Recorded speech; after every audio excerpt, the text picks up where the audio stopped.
Atención nacional, lo que acaba de ocurrir en San Lázaro no es una votación. Es un parteaguas histórico. Hoy, 10 de abril de 2026, México ha sido testigo de un evento que podría redefinir por completo el rumbo político del país. Lo ocurrido en la Cámara de Diputados no puede reducirse a una simple sesión legislativa. No. Lo que presenciamos fue un auténtico terremoto político, una sacudida de proporciones históricas que ya comienza a generar réplicas en todos los niveles del poder.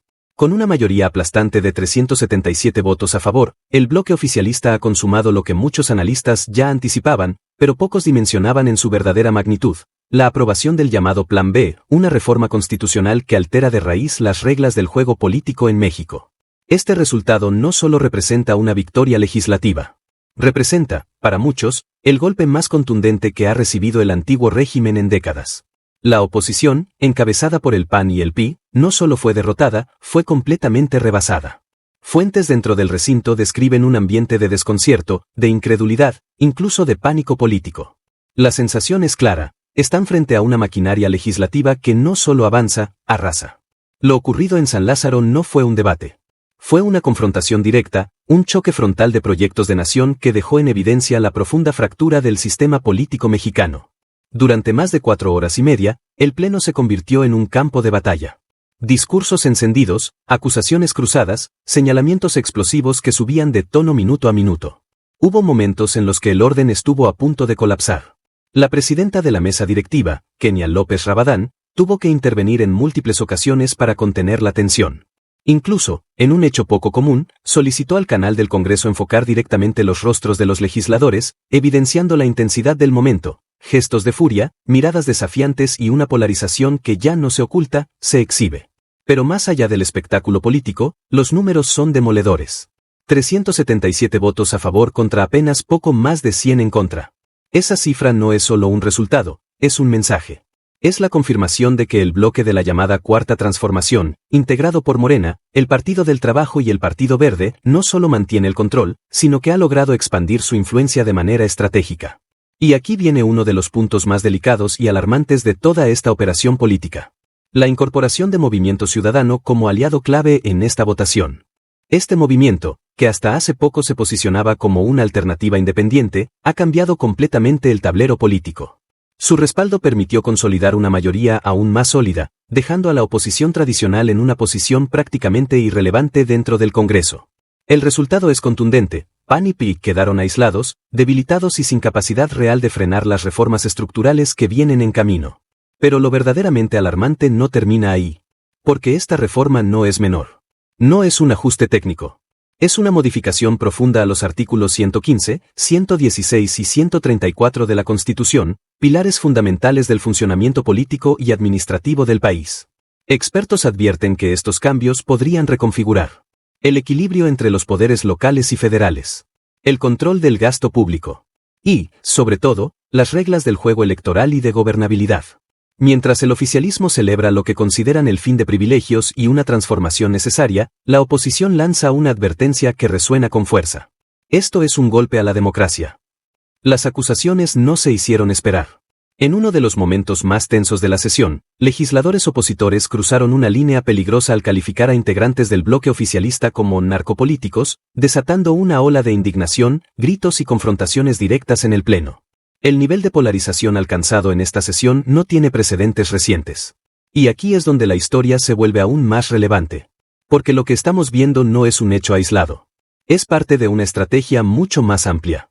Un movimiento calculado para reconfigurar el poder en México de cara al nuevo sexenio, consolidando una hegemonía política que podría marcar el rumbo del país durante años. La pregunta que queda en el aire es inevitable.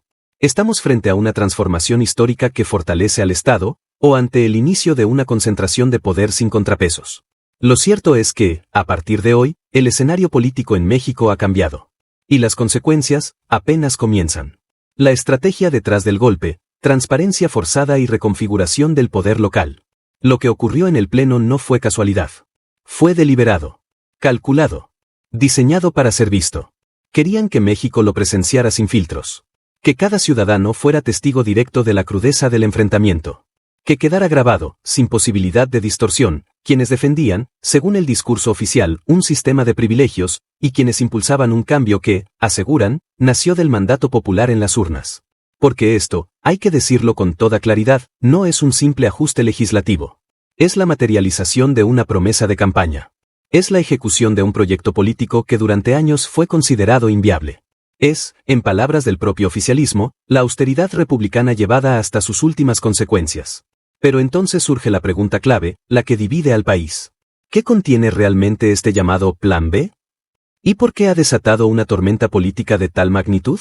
La respuesta es contundente. No estamos ante una reforma menor. Estamos frente a una cirugía mayor al aparato del Estado mexicano, una intervención profunda que ataca directamente tres centros neurálgicos del poder y, sobre todo, del manejo del dinero público. Primer golpe, el desmantelamiento del poder local. El primer pilar de esta reforma impacta directamente al corazón del gobierno más cercano a la gente, los municipios. La modificación al artículo 115 constitucional introduce una regla que ya está generando tensión en todo el país. Ningún ayuntamiento podrá tener más de 15 regidores. Ni uno más. A simple vista, podría parecer un ajuste técnico. Un cambio administrativo más. Pero en realidad, es una auténtica bomba política. Durante décadas, las regidurías fueron utilizadas como piezas clave dentro del engranaje del poder local. Espacios que, según múltiples diagnósticos académicos y auditorías, se convirtieron en moneda de cambio político, en cuotas partidistas, en posiciones destinadas a operadores leales más que a representantes ciudadanos. Se inflaron estructuras. Se crearon cabildos sobredimensionados. Se dispararon nóminas municipales. En algunos casos, municipios pequeños llegaron a tener más de 20 o incluso 25 regidores, generando gastos millonarios en sueldos, prestaciones y apoyos que difícilmente se traducían en mejoras tangibles para la población. Hoy, esa estructura está siendo desmantelada. El discurso oficial lo plantea como un acto de racionalidad. ¿Para qué necesita un municipio pequeño una estructura política sobredimensionada? La respuesta del gobierno es directa, para sostener redes clientelares.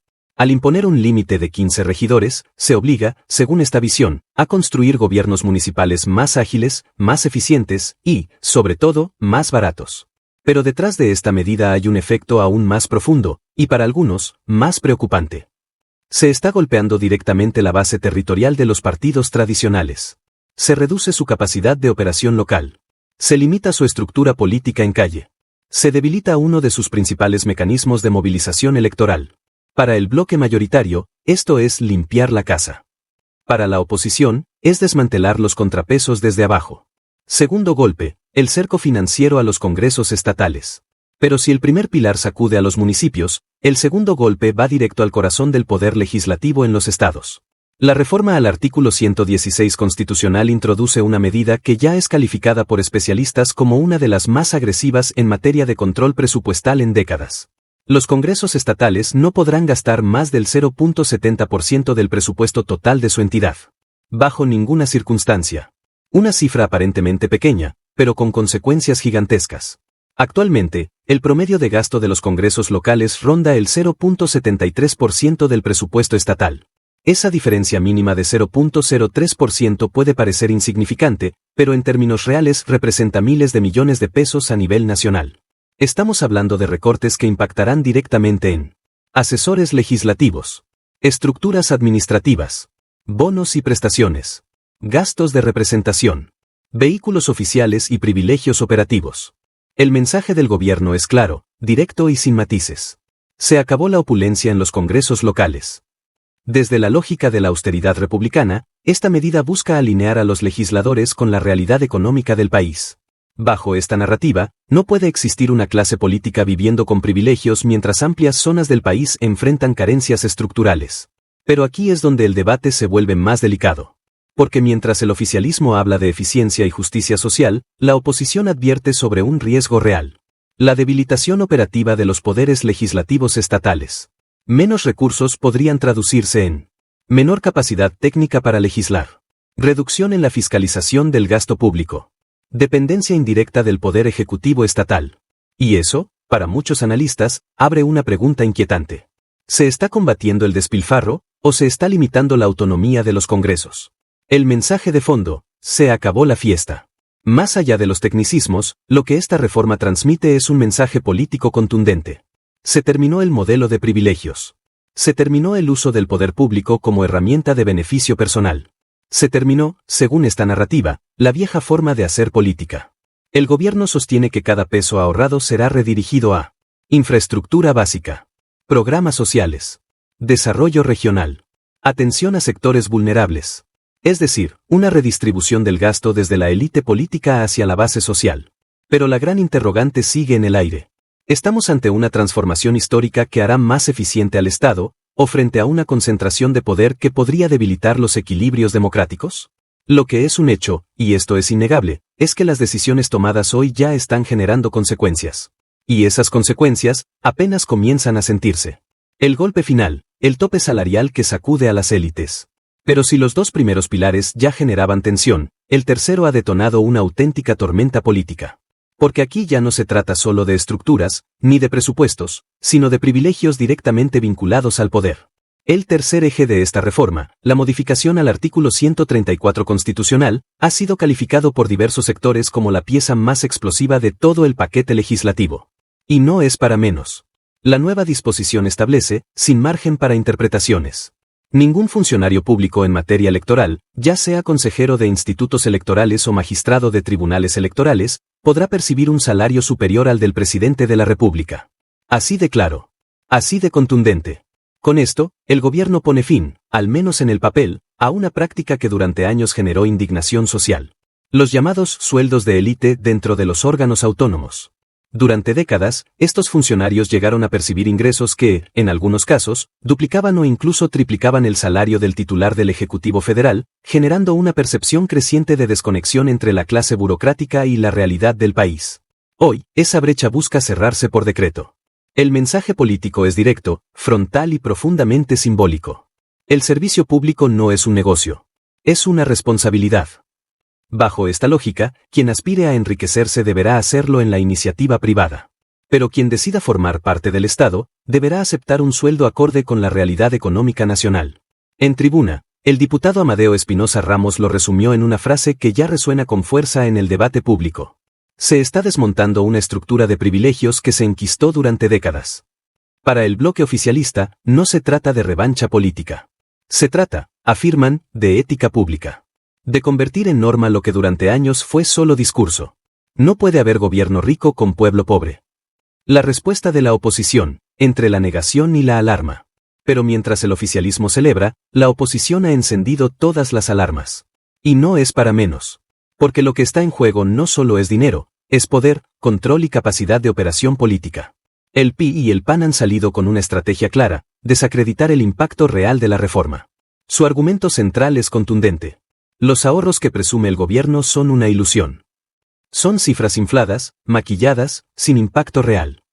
Intentaron desmontar la narrativa oficial con números en mano.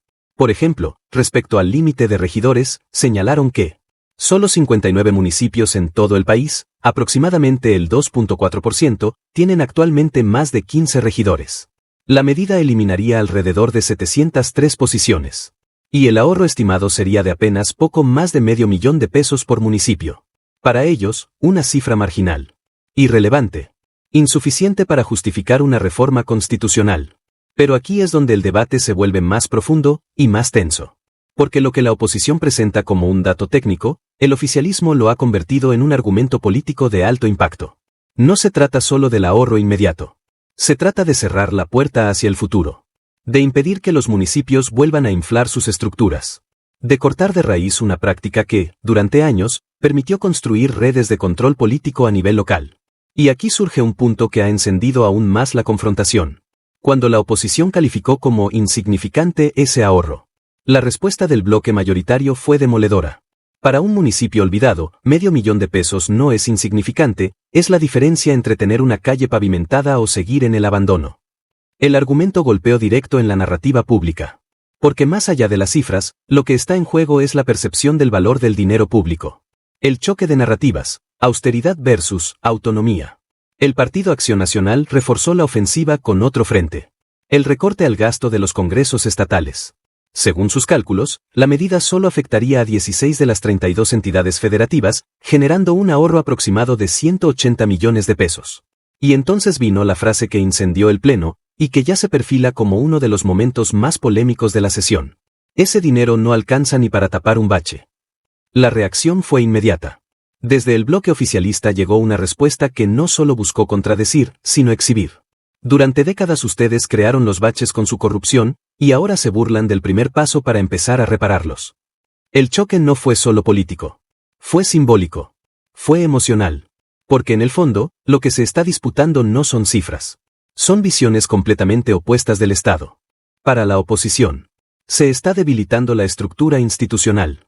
Se están recortando capacidades operativas.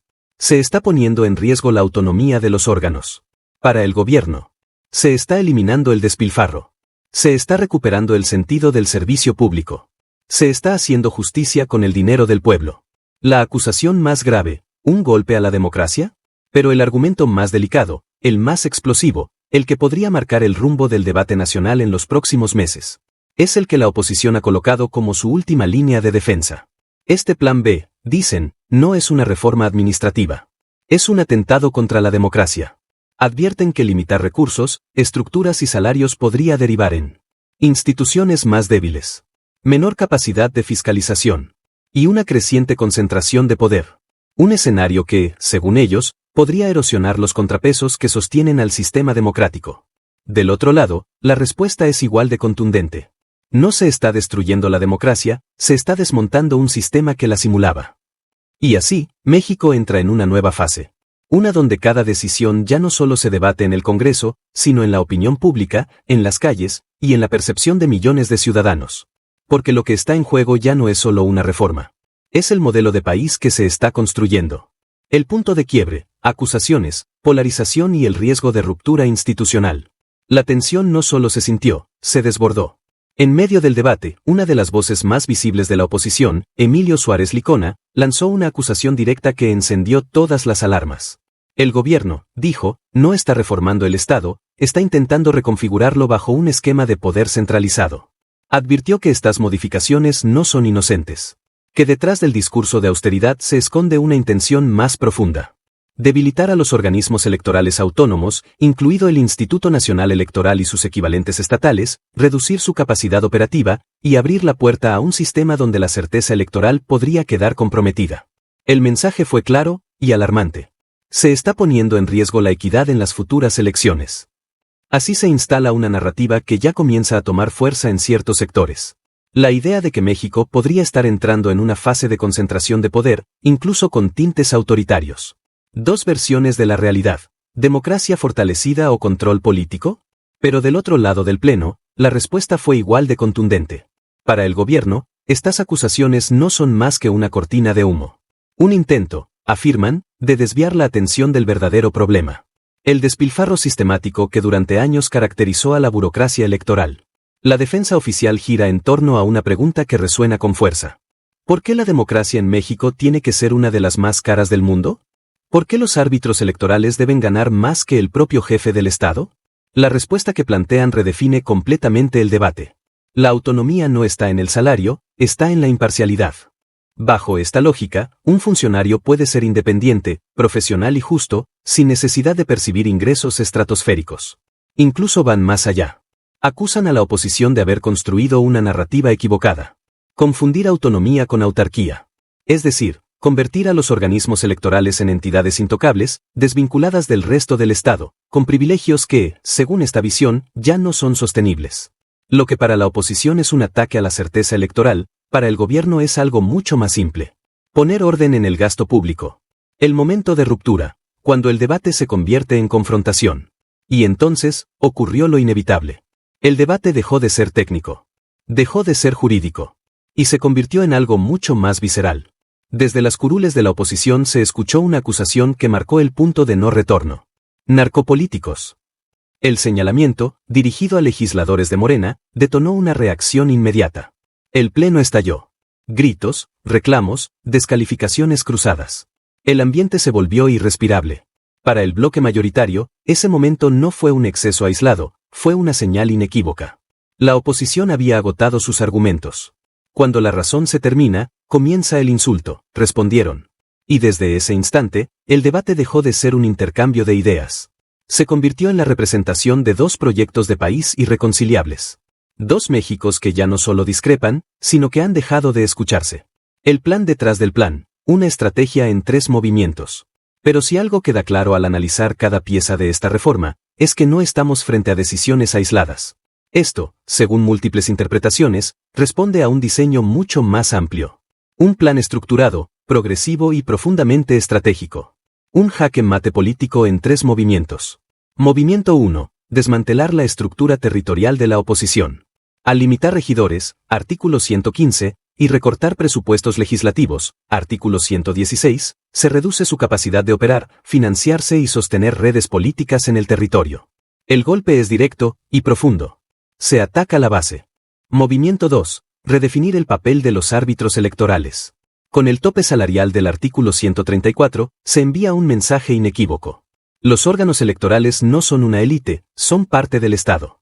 Se busca romper la percepción de que instituciones como el Instituto Nacional Electoral son poderes intocables. Movimiento 3. Reorientar los recursos hacia la base social. El dinero que antes se destinaba a estructuras políticas y burocráticas. Ahora, según el discurso oficial, se canaliza a programas sociales, infraestructura, desarrollo regional, generando un efecto político clave. Reforzar la conexión directa entre gobierno y ciudadanía. Un círculo que, desde esta lógica, se vuelve virtuoso. Menos privilegios arriba, más beneficios abajo, mayor respaldo electoral. Un efecto que trasciende fronteras. Pero el impacto de este movimiento no se queda dentro del país. México comienza a posicionarse como un laboratorio político para América Latina. Gobiernos progresistas de la región observan con atención lo que está ocurriendo. Un modelo en el que un movimiento que llegó al poder por la vía democrática, utiliza esa misma legitimidad para desmontar estructuras heredadas. Sin rupturas violentas. Sin golpes de Estado. Sin crisis institucionales abiertas. Sino mediante el uso del Congreso, como herramienta de transformación. El mensaje hacia el exterior es potente. México está redefiniendo su soberanía.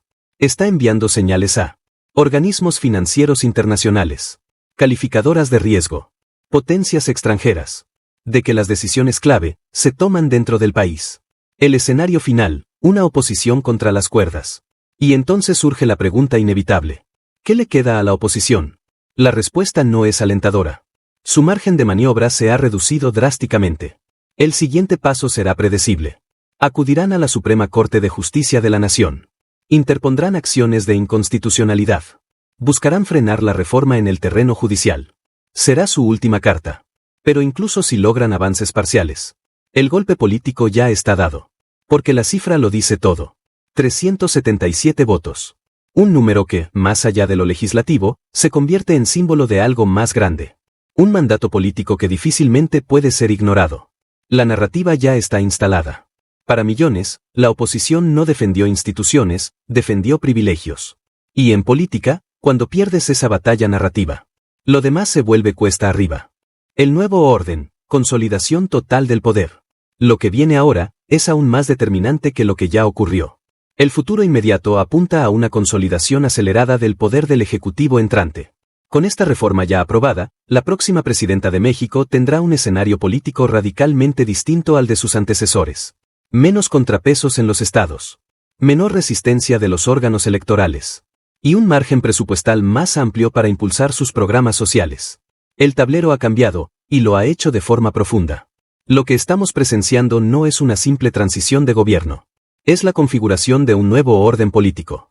Un modelo donde el centro del poder se fortalece, y donde la oposición, fragmentada y debilitada, enfrenta uno de sus momentos más críticos en décadas. El segundo piso ya está en construcción. Estamos viendo, en tiempo real, la construcción del llamado segundo piso de la Cuarta Transformación. Y atención a esto. Los cimientos que se están colocando no son temporales, no son improvisados. Son de concreto armado. Diseñados para sostener un proyecto político de largo alcance. Un proyecto que no solo busca gobernar, sino redefinir las reglas del poder en México. Un parteaguas histórico. La aprobación del llamado Plan B, con esos 377 votos contundentes, no es una nota más en la agenda política. Es un punto de inflexión histórico. Es el momento en que una visión de país se impone sobre otra. Es cuando un modelo político deja de ser discurso, y se convierte en ley. Para el oficialismo. Es la victoria de la austeridad republicana. Es el fin de los privilegios. Es justicia para el pueblo. Para la oposición. Es una señal de alerta. Es un riesgo para los equilibrios democráticos. Es el inicio de una concentración de poder sin precedentes recientes. El impacto, un mapa político rediseñado. Las consecuencias ya son visibles. El viejo régimen, o lo que queda de él, recibe uno de los golpes más duros de su historia reciente. Las estructuras que durante años sostuvieron su poder se debilitan, se reducen, y en algunos casos, comienzan a desaparecer. Mientras tanto, el bloque en el poder no solo celebra, consolida, afianza su estrategia, refuerza su narrativa, y se prepara para lo que viene, porque lo que sigue podría ser aún más profundo. Un huracán que ya tocó tierra. El cambio no es una promesa futura. No es una posibilidad lejana. El cambio ya llegó. Y lo hizo con la fuerza de un auténtico huracán legislativo que está reconfigurando cada rincón del sistema político mexicano. Las instituciones, los equilibrios, las reglas del juego. Todo está siendo redefinido. Y lo más impactante de todo, está ocurriendo frente a nuestros ojos. El momento de decidir.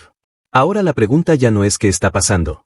La pregunta es, ¿qué significa esto para el futuro de México? ¿Estamos presenciando el fin de una era de privilegios, o el inicio de un nuevo modelo de poder que podría cambiarlo todo? Cierre para audiencia, alto impacto. No se desconecte. Porque lo que viene, apenas comienza. Si este reportaje le ayudó a entender lo que realmente está en juego, compártalo. Este es el tipo de información que todos los mexicanos deben conocer. Déjenos su opinión en los comentarios. ¿Estamos ante una transformación histórica, o ante un riesgo para la democracia? Su voz es clave en este momento. Suscríbase y active las notificaciones. Porque aquí, le vamos a seguir informando, paso a paso, sobre esta transformación que ya está cambiando a México. Para siempre.